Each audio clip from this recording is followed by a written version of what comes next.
Very good morning, class. Today we are going to start chapter number 3 in history, the Sultanate period. The word Sultanate refers to the strength and authority. Later it was used as a title by Muslim rulers.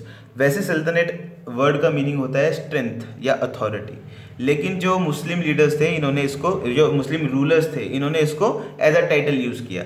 जैसे कि for example कोई भी king पहले कहीं लड़ाई के लिए जाता था, जीत के आता था, तो अपने आप को ऑनर करने के लिए वो अपने आप को एक टाइटल दे देता था। तो सल्तनत भी एक टाइटल है। इंडिया में 1192 में सेकंड बैटल ऑफ तराई में पृथ्वीराज चौहान को मोहम्मद गोरी ने हरा दिया और मोहम्मद गोरी जीत कर इंडिया पर राज किया। और मोहम्मद गोरी जो थे वो पहले मुस्लिम लीडर थे जो इंडिया में जिन्होंने राज किया। मोहम्मद गोरी इंडिया आए, इन्होंने इंडिया को जीता और पृथ्वीराज चौहान को हराया, और उसके बाद ये यहाँ से वापस चले गए और यहाँ पर इन्होंने कुतुबुद्दीन ऐबक को अपना रिप्रेजेंटेटिव चुना। यानी कि गोरी यहाँ से चले गए और इन्होंने कुतुबुद्दीन ऐबक को यहाँ का सारा काम सौंप दिया। अब हम पढ़ेंगे द दिल्ली सल्तनत के बारे में। ड्यूरिंग सल्तनत period rulers belonging to 5 different dynasties ruled India. सल्तनत पीरियड के दौरान, सल्तनत पीरियड जब लोग अपने आप को, जब राजा अपने आप को सुल्तान कहते थे उसे सल्तनत पीरियड कहते हैं। तो सल्तनत पीरियड के पीरियड में 5 डायनेस्टीज ने इंडिया पे राज किया। जैसे सबसे पहले द स्लेव्स और इलाबरी टर्क्स, दूसरे थे द खलजीज, तीसरे द तुगलक्स, फिर द सईद आए और उसके बाद लोदीज। चलिए, इन 5 डायनेस्टी, जो 5 डायनेस्टीज थी, इन्होंने इंडिया में मतलब दिल्ली पे उस टाइम राज किया। अब हम सोर्सेज अबाउट द दिल्ली सल्तनत, हमारे सोर्सेज क्या हैं दिल्ली सल्तनत के बारे में। सोर्सेज हमारे हिस्ट्री के वही होते हैं, इंस्क्रिप्शंस या कॉइन्स। हमारे पास मॉन्यूमेंट्स है, जैसे हमें ताजमहल पता है हमको, ताजमहल में दिखता है, इतना बड़ा ताजमहल बना रखा है। तो ये कुछ हमारे सोर्सेज हैं जिनसे हमें हिस्ट्री के बारे में पता चलता है। और इसके अलावा बहुत सारे राइटर्स थे जिन्होंने बुक्स लिखी हैं, उन बुक्स में से हमें इंफॉर्मेशन मिलती है हिस्ट्री के बारे में। जैसे कि जियाउद्दीन बर्नी एक राइटर थे जिन्होंने एक बुक लिखी है तारीख-ए-फिरोज शाही। इन्होंने एक बुक लिखी है तारीख-ए-फिरोज शाही, और ये हमें बलबन से लेके फिरोज शाह तुगलक तक जितने भी राजा आए, बलबन से लेके फिरोज शाह तुगलक तक जितने भी राजा आए, सबके बारे में इंफॉर्मेशन देती है। No information about ordinary people. अब ये जो राइटर्स होते थे, the court chronicles do not give much information about the life of ordinary people. तो जो भी राइटर्स होते थे, जो बुक लिखते थे, ये ऑर्डिनरी पीपल के बारे में हमको इन्फॉर्मेशन नहीं दे पाते थे। और ऐसा क्यों? क्योंकि ये ज़्यादातर रहते थे राजा के साथ सिटीज़ में, जहाँ पर राजा रहता था। तो ये विलेजेस वगैरह से बहुत दूर थे और ये जाते भी नहीं थे वहाँ पर। और पहली बात, इनको अपॉइंटी इसलिए किया जाता था, ये जो राइटर्स होते थे, ताकि ये राजा के बारे में लिख सके, ना कि प्रजा के बारे में लिख सके। जैसे देखिए, Ziauddin Barni held an important post in the revenue department. अब देखिए, ये सिर्फ राइटर्स नहीं होते थे, राजा इनको कोई पोस्ट भी देके रखते थे। जैसे जियाउद्दीन बर्नी जो थे, ये रेवेन्यू डिपार्टमेंट में थे। अब ये दरबार में भी रहते हैं, फिर ये पोस्ट भी होल्ड करते हैं, तो ये लिखेंगे किसके बारे में? ऑब्वियस सी बात है। और राजा इनको काफ़ी गिफ्ट वगैरह, कोई भी किंग होते थे, जो भी किंग होता था, वो इनको काफ़ी गिफ्ट्स वगैरह देते थे जब ये कुछ अच्छा लिखते थे बहुत ही राजा के बारे में। तो ये राजा के बारे में ज़्यादा लिखते थे और ऑर्डिनरी पीपल के बारे में इतनी इन्फॉर्मेशन हमें इनसे नहीं मिलती है। अब हम पढ़ने वाले हैं स्लेव डायनेस्टी के बारे में। The rulers of this dynasty were called slaves और मामलुक। स्लेव डायनेस्टी के जो रूलर्स थे, इनको स्लेव्स या फिर मामलुक कहा जाता है। इन Arabic language Mamluk means owned. Mamluk word का मीनिंग होता है ओन्ड, यानी कि कोई किसी, जैसे स्लेव का मतलब होता है, जैसे पुराने ज़माने में होते थे स्लेव, किसी को खरीद लेना। तो आदमी को खरीद लेते थे तो वो स्लेव होता था, दास उसे कहते हैं। अगर हिंदी में ट्रांसलेट किया जाए तो स्लेव का मतलब होता है दास। Iltutmish and Balban were slaves of Qutbuddin Aibak. देखिए, कुतुबुद्दीन ऐबक खुद स्लेव था मोहम्मद गोरी का, और कुतुबुद्दीन ऐबक के भी 2 स्लेव थे, इल्तुतमिश एंड बलबन। अब हम कुतुबुद्दीन ऐबक के बारे में पढ़ेंगे। सबसे पहला रूलर जिसने दिल्ली पर राज किया वो थे कुतुबुद्दीन ऐबक। मोहम्मद गोरी इंडिया आए थे लेकिन वो कुतुबुद्दीन ऐबक को यहाँ पे अपना रिप्रेजेंटेटिव छोड़ गए थे। The first ruler of the slave dynasty was Qutbuddin Aibak who was in charge of the territories conquered by Mohammad Ghori in India. तो मोहम्मद गोरी, ये कुतुबुद्दीन ऐबक सबसे पहले रूलर्स थे और ये इंचार्ज थे जो भी मोहम्मद गोरी ने टेरिटरी इंडिया की जीती है उसके लिए। Qutbuddin was a kind hearted and generous man, ये बहुत काइंड हार्टेड और जनरस मैन थे। He was called Lakh Bakhsh, इनको लाख बख्श कहा जाता था। लाख बख्श भी एक टाइटल था जो इनको दिया गया था। लाख बख्श का मतलब होता है एक ऐसा इंसान जो लाखों में दान देता हो। Lakh Bakhsh, giver of lakhs because he gave away a lot of wealth as charity, क्योंकि इन्होंने बहुत सारी वेल्थ एज अ चैरिटी दी थी। अब हम पढ़ेंगे शमसुद्दीन इल्तुतमिश के बारे में। 1211 से लेकर 1236 तक शमसुद्दीन इल्तुतमिश ने इंडिया पर राज किया।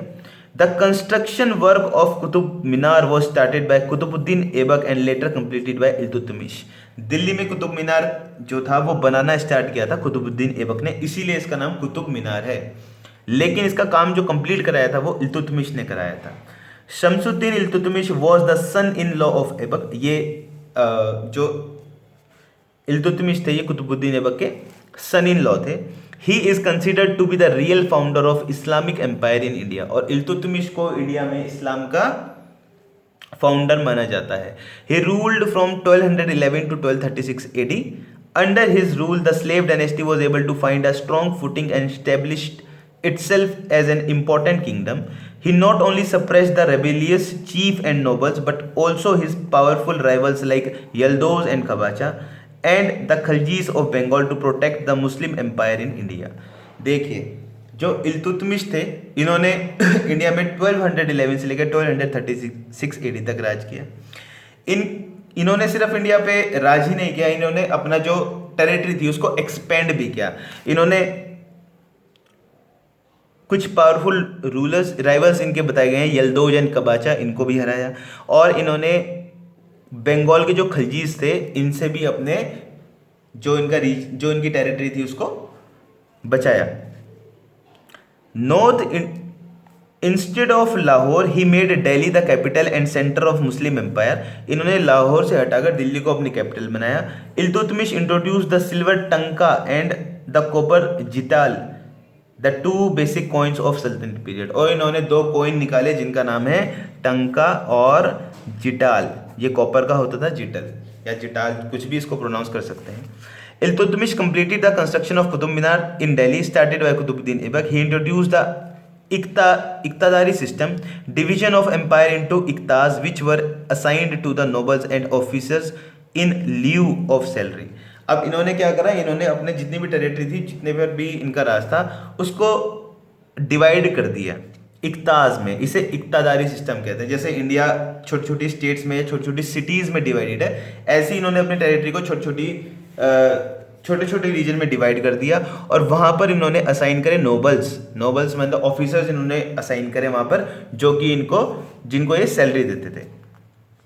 Iltutmish had many sons but none of them was capable of being his successor, so he appointed Razia as his successor. अब इल्तुतमिश के बेटे थे, लेकिन इसके बावजूद इन्होंने अपनी बेटी जिनका नाम था रजिया सुल्तान, उसको अपने बाद उसको उत्तराधिकारी बनाया। मतलब उन्होंने कहा कि मेरे बाद अगर कोई राजा बनेगा तो वो कोई मेरा बेटा नहीं होगा, वो रजिया होगी इनकी बेटी। But the nobles of the court refuse to welcome a women as the ruler. लेकिन जो नोबल्स होते हैं कोर्ट में या दरबार में जो लोग होते हैं, उन्होंने एक लेडी को रूलर मानने से मना कर दिया। They offered the throne to Ruknuddin Firoz Shah a son of Iltutmish. और इल्तुतमिश के एक लड़के थे जिनका नाम था रकनुद्दीन फिरोज शाह। इन्होंने कहा कि हम इनको रूलर बनाएंगे। The new Sultan paid little attention towards the administration of the Sultanate. Razia with the support of people became the ruler of Delhi. और इसके बाद रजिया सुल्तान को लोगों का सपोर्ट मिला क्योंकि ये काम कुछ नहीं कर रहे थे, और रजिया सुल्तान फिर रूलर बन गए दिल्ली की। अब हम रजिया सुल्तान के बारे में पढ़ेंगे। रजिया सुल्तान ने 1236 से 1240 4 साल ही इन्होंने किंगडम संभाला। The daughter of Iltutmish Razia Sultan was the first female Muslim ruler, और ये फर्स्ट फीमेल मुस्लिम रूलर थी। She was a great administrator and was well versed in government affair. She was also an excellent fighter, और ये बहुत अच्छी fighter और बहुत अच्छा एडमिनिस्ट्रेशन भी करती थी। Razia established complete law and order in a region. In order to rule the country, she abandoned her femininity and adopted a masculine getup. और ताकि लोगों को या जो भी कोर्ट में जो नोबल्स हैं उनको प्रॉब्लम ना हो, इन्होंने एज अ मतलब इन्होंने लड़कों के कपड़े पहनने स्टार्ट किए। इन्होंने एज अपनी अपीयरेंस एज अ मेल दिखाने की कोशिश करी। The Turkish nobles resented having a woman as their ruler. They began to conspire against her. In 1239, the Turkish governor of Lahore rebelled against her. 1239 में एक Turkish जो governor थे उन्होंने rebel कर दिया। He fled and then apologized, और बाद में उन्होंने इनसे माफ़ी मांगी। When Razia was trying to suppress the rebellion in Bhatinda, her own Turkish officer deposed her from the throne of Delhi and made her brother Bahram the sultan Razia died in 1240। और भटिंडा में एक बार ऐसे ही कुछ रिबेलियंस मतलब कोई अपोज कर रहा था और रजिया सुल्तान वहाँ गई थी, तो इन्होंने उनके ही जो रजिया सुल्तान है इनके ही जो टर्किश ऑफिसर थे उन्होंने इनको मार दिया, और उसके बाद बहराम जो थे इनके भाई थे उनको सुल्तान बनाया गया। A period from 1240 to 1266. After the death of Rajia and till the accession of Balban, many kings came to throne. Of them, Nasir ud-Din Mahmud, another son of Iltutmish, ruled from 1246 to 1266. He was a puppet in the hands of powerful nobles. तो 1240 से लेकर 1266 तक राज किया नसीरुद्दीन महमूद ने। ये भी इल्तुतमिश के लड़के थे, और ये सिर्फ एक कठपुतली थे जो नोबल्स हैं टर्की में बैठे हुए उनके सिर्फ, तो इनके बारे में कुछ ज़्यादा इन्फॉर्मेशन है नहीं। अब हम पढ़ेंगे गियासुद्दीन बलबन के बारे में। 1266 से लेकर 1286 तक इन्होंने इंडिया पर राज किया। Balban was the most powerful ruler of the slave dynasty. He had been an important noble since the reign of Iltutmish and was the real power behind Nasiruddin Mahmud. Nasiruddin Mahmud को जो नसीरुद्दीन महमूद जैसे यहाँ लिखा है एक पपेट थे, नसीरुद्दीन महमूद के पीछे जो मेन आदमी थे उनका नाम था Ghiyasuddin Balban. Balban reorganised and strengthen the army. इन्होंने अपनी आर्मी को स्ट्रॉन्ग बनाया। He fought against the local rulers and defeated many of them. और जो लोकल रूलर्स थे इंडिया के उन्होंने उनको हराया। He also guarded the north western borders against Mongol invasion. और इन्होंने मंगोल से भी इंडिया को बचाया। Balban wanted the people to look up to sultan. He introduce the Persian custom of sajda and paibos or jamindos. People were against this as they felt such custom were reversed for God alone. और इन्होंने कुछ नए tradition start किए, सिजदा, पाइबोस, जमींदोस, मतलब राजा के आगे घुटनों पे बैठना, ऐसा कुछ। तो लोगों ने कहा कि सिर्फ ये भगवान के आगे ही ऐसा हो सकता है, तो लोगों ने इनको बहुत अपोज किया। In 1290 the Khalji nobles captured the throne of Delhi. A grandson of Balban was murdered and the saltanat passes into the hands of Khaljis. अब जो खलजीज थे उन्होंने अटैक कर दिया, और गियासुद्दीन बलबन के जो ग्रैंडसन थे वो उसमें मारे गए, और उसके बाद खलजी डायनेस्टी ने रूल करा दिल्ली को। अब हम खलजी डायनेस्टी के बारे में पढ़ेंगे नेक्स्ट क्लास में। नेक्स्ट क्लास में हम तुगलक डायनेस्टी, इनके बारे में हमें पढ़ना है। Okay class, thank you.